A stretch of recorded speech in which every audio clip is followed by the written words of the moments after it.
Bienvenue à cette leçon intitulée Par les prières des saints. Elle fait partie de la série Notre prière. Je m'appelle Jean-Philippe et je serai votre narrateur pour cette leçon. Vous pourriez vous demander pourquoi inclure les saints dans nos prières? Quel rôle ont-ils? Quel rôle avons-nous? Dans cette leçon, nous examinerons les prières dédiées aux saints, dans la préparation à la divine liturgie, dans les icônes, dans la divine liturgie elle-même et le sens de ces prières dans notre vie. Ensuite, nous résumerons ce que nous avons appris. Commençons par le premier sujet, la préparation. La liturgie du dimanche matin, comme nous la connaissons, est composée de deux parties principales, la préparation et la divine liturgie elle-même. Dans cette section, nous nous concentrerons sur une partie de la préparation. Vous pourriez vous rappeler que dans une leçon précédente, nous avons vu le pain d'offrande, appelé la prosphore. Nous avons appris qu'une partie de la prosphore est consacrée et transformée en sainte communion, et que le reste est béni, mais pas consacré. Ce pain béni est distribué aux fidèles généralement à la fin de la divine liturgie. Ce pain béni s'appelle antidoron, signifiant au lieu de don. Dans cette section, nous nous concentrerons sur la partie qui sert à la Sainte Communion.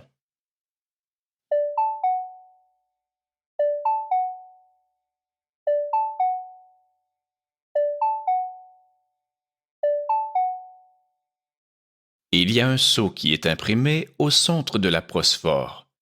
C'est la partie qui est retirée et finalement utilisée pour la Sainte Communion. Chaque partie représente des prières séparées. Le carré central fait référence à Jésus-Christ, appelé l'agneau. Le Christ est l'agneau de Dieu, qui ôte le péché du monde. Le symbole d'un grand triangle à côté de l'agneau représente la mère de Dieu. Les 9 petits triangles de l'autre côté de l'agneau représentent les saints. La partie en dessous de l'agneau correspond à nos prières pour les vivants et les défunts. Nous aborderons cela dans d'autres leçons. Maintenant, nous allons regarder ce sceau central. En particulier, nous nous concentrerons sur la partie consacrée aux saints. Ce croquis représente le sceau central. Pour quel saint prions-nous? Nous prions en l'honneur et en mémoire des saints archanges et les anges, des prophètes, des apôtres, de nos pères parmi les saints, des martyrs, des moines et des moniales, des saints thaumaturges et anargyres, qui exerçaient leur talent de guérisseurs sans être payés, des ancêtres de Dieu, Joachim et Anne, de saints patrons de l'Église, du saint jour et de tous les saints, du saint dont la liturgie est célébrée, saint Jean Chrysostome, saint Basile le Grand, etc. Au final, ça peut ressembler à ça. Ces parcelles de prosphore sont posées sur le discos, aussi appelé patène. Le grand cube au milieu est dédié à l'agneau de Dieu, Jésus-Christ. Le grand triangle à notre gauche de l'agneau est dédié à la mère de Dieu. De l'autre côté de l'agneau se trouvent les morceaux ou parcelles pour les 9 rangs des saints. Sous l'agneau se trouvent les parcelles commémorant les vivants et les défunts. Mais quelles prières sont récitées et pourquoi? Premièrement, nous avons les saints archanges et les anges. Il s'agit d'une icône des saints et archanges Michel et Gabriel. Bien que dans certains manuscrits de la liturgie, les anges ne soient pas toujours classés selon les 9 ordres traditionnels, il devint plus tard habituel de les énumérer ainsi. Prenant l'agneau, le prêtre en coupe une petite parcelle, la première des 9, et il la place sur la patène immédiatement à gauche, sa droite, de l'agneau. Il dit alors: En honneur et mémoire des saints archanges Michel et Gabriel, princes des milices angéliques et de toutes les puissances incorporelles. La deuxième des 9 parcelles est consacrée principalement aux saints de l'Ancien Testament. Ces saints sont aussi des saints de l'Église, car ils ont anticipé Jésus. En effet, tous ont en quelque sorte prédit la venue du Messie dans leurs prophéties. Les saints de l'Ancienne Alliance ont connu le Christ parce qu'il s'est révélé à eux, et ils ont à leur tour cru en lui. Les nouveaux saints chrétiens, à cet égard, sont simplement une continuation de la lignée des saints de l'Ancien Testament. Il y a une unité dans le plan divin à travers l'Ancienne et la Nouvelle Alliance. Ici, nous avons une icône de Moïse recevant les tablettes avec les commandements de Dieu. Prenons la deuxième parcelle, le prêtre la pose sur la patène sous la première parcelle en disant: Du vénérable et glorieux prophète et précurseur Jean-Baptiste, des saints et glorieux prophètes Moïse et Aaron, Élie et Élisée, Isaïe, David et Jessé, des 3 saints jeunes gens et du saint prophète Daniel et de tous les saints prophètes. La troisième parcelle est dédiée aux apôtres, véritables disciples et témoins de Jésus. Paul a écrit que l'Église est édifiée sur le fondement des apôtres et des prophètes, Jésus-Christ lui-même étant la principale pierre angulaire. L'Église est dite apostolique parce que la foi qui a été transmise une fois pour toutes aux apôtres se perpétue dans leurs successeurs.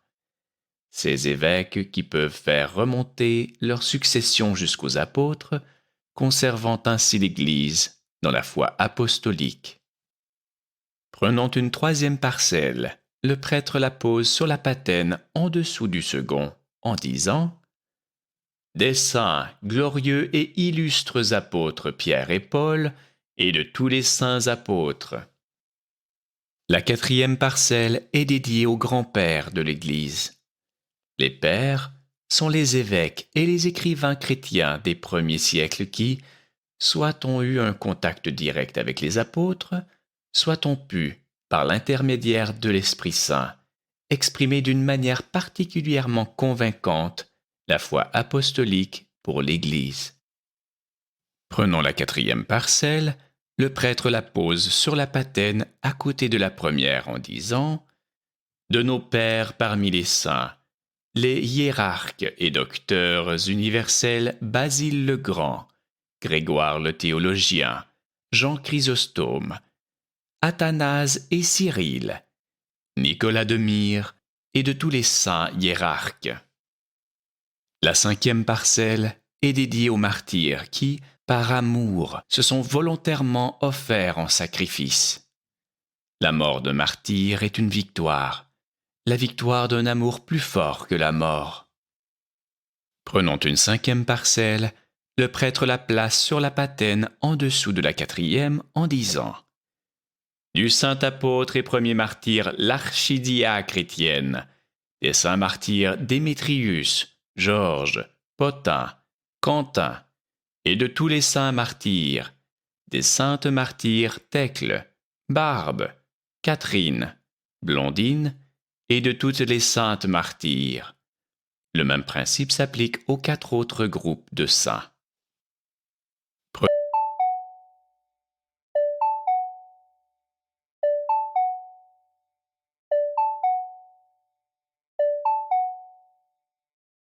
Toutes les prières et actions que nous avons vues jusqu'à présent se font à l'intérieur de l'autel ou du sanctuaire, où nous ne pouvons ni les voir ni les entendre. Mais nous avons des rappels visuels de ces saints. C'est sur l'iconostase. Découvrons ce que ces icônes nous enseignent. L'iconostase est un écran ou un mur qui sert de support stable aux icônes et marque la limite entre la nef, où prient les fidèles, et l'autel, ou le sanctuaire. Il existe différents modèles d'iconostase. Certains sont plus simples ou plus petits. et d'autres sont plus ornés ou plus grands. Mais ils suivent tous des principes similaires. Les saints que nous avons vus jusqu'à présent suivent un continuum au fil du temps et nous en faisons partie. Nous voyons des icônes de plusieurs de ces saints sur l'iconostase. Par exemple, à gauche, figurant sur la porte latérale de l'autel, gardant l'entrée au paradis, nous avons l'archange Michael. Les anges et les archanges remontent à l'époque du livre de la Genèse, lorsque Dieu a créé le ciel et la terre et toutes les choses visibles et invisibles. Ils faisaient partie des êtres invisibles créés par Dieu.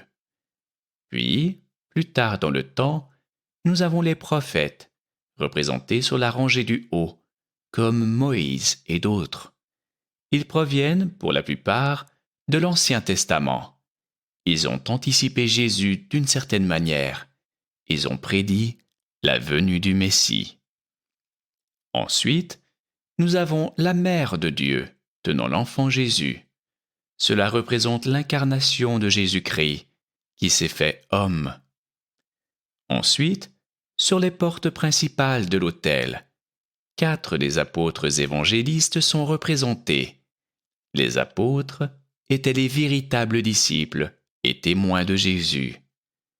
Ensuite, l'icône du Christ représente la seconde venue du Christ, qui n'a pas encore eu lieu. Donc, tout ce que nous vivons, tout ce qui se passe à l'intérieur de l'autel, se passe entre ces deux temps, l'incarnation du Christ et sa seconde venue. Cela inclut tous les autres saints pour lesquels nous avons prié, et nous-mêmes. Nous faisons partie de ce continuum qui se passe avant la seconde venue du Christ. Les prières dites jusqu'ici, relatives aux saints, sont pour nous préparer à la divine liturgie et à la seconde venue du Christ.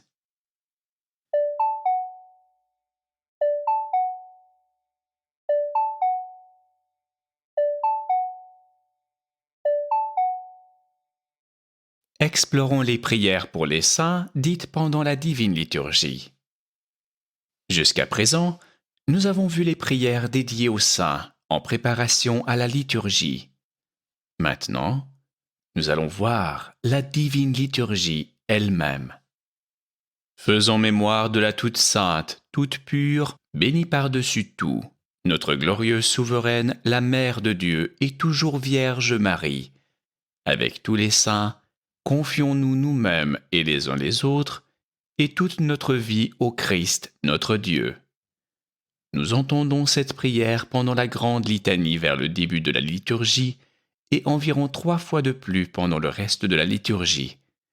Ceci nous indique l'importance de la Mère de Dieu et des saints, et que nous devons nous souvenir d'eux en tant que modèle spirituel. Après le Notre Père, et avant de nous donner la Sainte Communion, le prêtre ajoute de l'eau tiède au vin en disant « Béni soit la chaleur de ta sainteté, en tout temps, maintenant et toujours, et au siècle des siècles. Amen. » C'est un moment très solennel et sacré de la liturgie. Il nous montre l'importance des saints. Redresse nos voies, confirme-nous dans ta crainte, sois le gardien de notre vie. Affermis nos pas, par les prières et les supplications de la glorieuse Mère de Dieu et toujours Vierge Marie, et de tous les saints. Nous entendons ceci pendant la litanie d'action de grâce. Nous demandons d'être guidés par les prières des saints. Vers la fin de la liturgie, au congé, nous entendons, par les prières de sa très sainte Mère, des saints du jour, N, de notre Père Saint Jean Chrysostome, dont nous célébrons la liturgie, aie pitié de nous et nous sauve, lui qui est infiniment bon et ami des hommes. Cela implique que les saints prient le Christ pour nous. Ils sont des participants actifs à notre salut.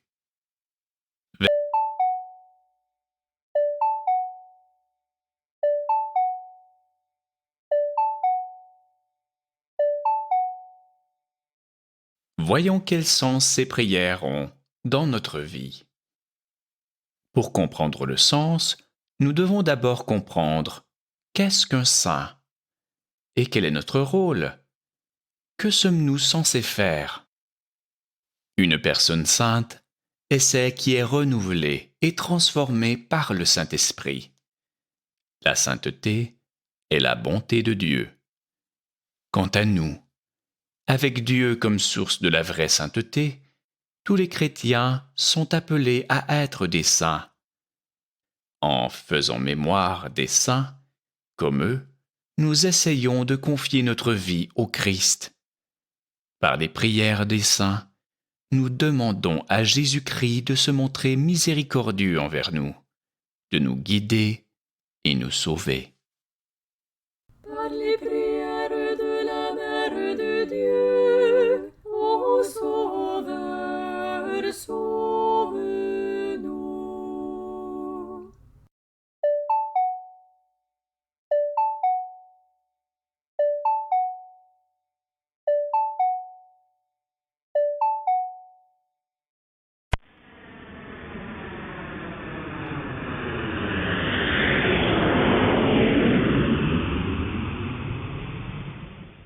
Par les prières des saints.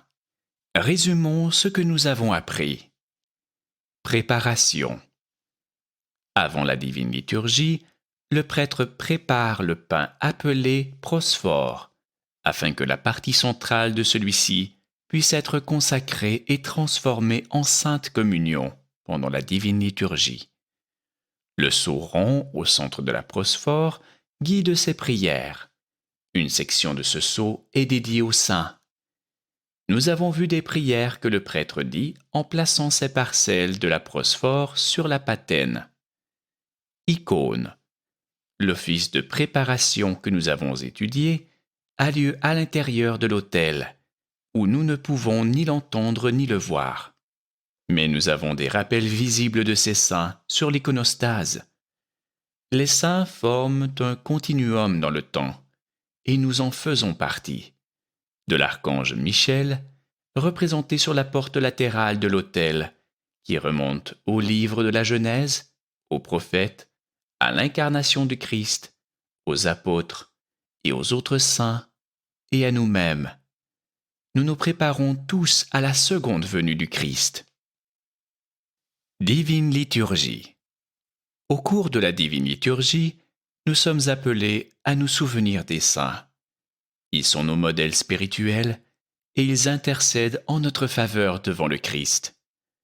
Les saints sont également inclus par le prêtre alors qu'il prépare la Sainte Communion. Ajoutons de l'eau chaude au vin, dit-il. Béni est la chaleur de tes saints dons, en tout temps, maintenant et toujours et pour les siècles des siècles. Amen. Un moment très solennel. Il termine la liturgie par cette bénédiction. Par les prières de sa très sainte Mère, des saints, aie pitié de nous et nous sauve. Les prières des saints nous accompagnent. Sens. Avant la divine liturgie, le prêtre prie, en honneur et mémoire des saints. Pendant la liturgie, nous prions pour que, par leurs prières, Dieu ait pitié de nous. Ils sont nos modèles spirituels et des participants actifs à notre salut. Merci d'avoir participé à cette leçon.